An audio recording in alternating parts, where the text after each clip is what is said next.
오늘 아침 주요 뉴스입니다. 첫 소식부터 함께 보시죠. 국회가 오늘 원샷법 등을 본회의에서 처리할 것으로 보입니다. 국회는 오늘 오후 본회의를 열어서 여권의 역점 추진 법안 중 하나인 기업 활력 제고 특별법, 일명 원샷법을 비롯한 40여 건의 법안 처리를 시도하는데요. 여야 합의에도 불구하고 지난달 29일 처리가 무산됐던 원샷법이 상정될 것으로 보입니다. 더불어민주당이 위원장을 맡은 법사위에서도 원샷법이 통과된 만큼 걸림돌은 없는 상황인데요. 법사위를 거친 다른 무쟁점 법안 40여 건도 대기 중입니다. 새누리당은 본회의에 앞서 긴급 의원총회를 소집하며 소속 의원 총동원령을 내렸는데요. 더불어민주당의 집단 보이콧에 대비하는 거지만 법안 처리는 문제 없을 것으로 예상됩니다. 삼성 엔지니어링이 1조 2천억 원 규모의 유상증자를 실시합니다. 삼성 엔지니어링은 어제 공시를 통해서 유상증자 신주 발행가액을 8,110원으로 확정 지었는데요. 확정 발행가액은 1차와 2차 발행가액 중 낮은 금액으로 정해집니다. 지난달 28일 1차 발행가액은 8,110원이었는데요. 이날 결정된 2차 발행가액은 9,440원으로 이보다 낮은 8,110원이 최종 확정 발행가액으로 결정됩니다. 구주주 청약은 11일부터 12일까지면서 일반 공모 청약은 15일부터 16일까지 진행되는데요. 신주 상장 예정일은 오는 3월 2일입니다. 무디스가 LG전자와 포스코의 신용 등급 전망을 하향 조정했습니다.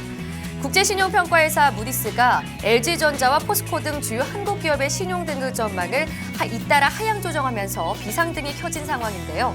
신용 등급이 하락하면 해당 기업은 향후 자금 조달 비용이 높아져 실적이 더 악화되는 악순환 고리에도 빠질 수 있습니다.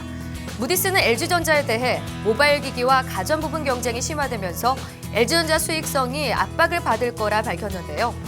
무디스는 포스코에 대해서도 신용 등급을 Baa2로 유지한 채 신용 등급 전망을 안정적에서 부정적으로 낮췄습니다. 카카오가 뷰티 O2O 사업에 진출합니다. 카카오가 자회사인 하시스를 통해서 올 상반기 안으로 미용실 관련 온 오프라인 연계 사업, 즉 O2O 사업을 시작하겠다고 밝혔는데요. 해당 서비스의 구체적인 운영 방식은 아직 공개되지는 않았지만 카카오페이 등의 결제 방식을 도입해 이 카카오 생태계를 키우는 방향으로 결정될 전망입니다. 상당수 미용실들은 이 온라인 마케팅 비용 감소를 이유로 해당 서비스 입점을 선호하는 것으로 알려졌는데요. 앞서 카카오는 지난해 10월 이 뷰티 시장 점유율의 1위 플랫폼 회사인 하시스 인터넷의 지분 51%를 매입해 자회사로 인수한 바 있습니다. 유이로 경제부총리가 이 재원과 수단을 총동원해 내수와 수출 회복을 지원하겠다고 밝혔습니다. 유이로 경제부총리 겸 기획재정부 장관은 위축되는 내수와 수출 회복을 지원하기로 한 건데요.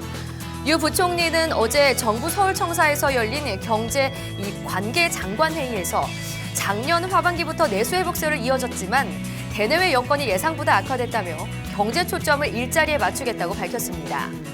유 부총리는 이를 위해서 1분기의 재정과 정책금융 집행 규모를 21조 원 이상 확대할 예정이라고 전했는데요.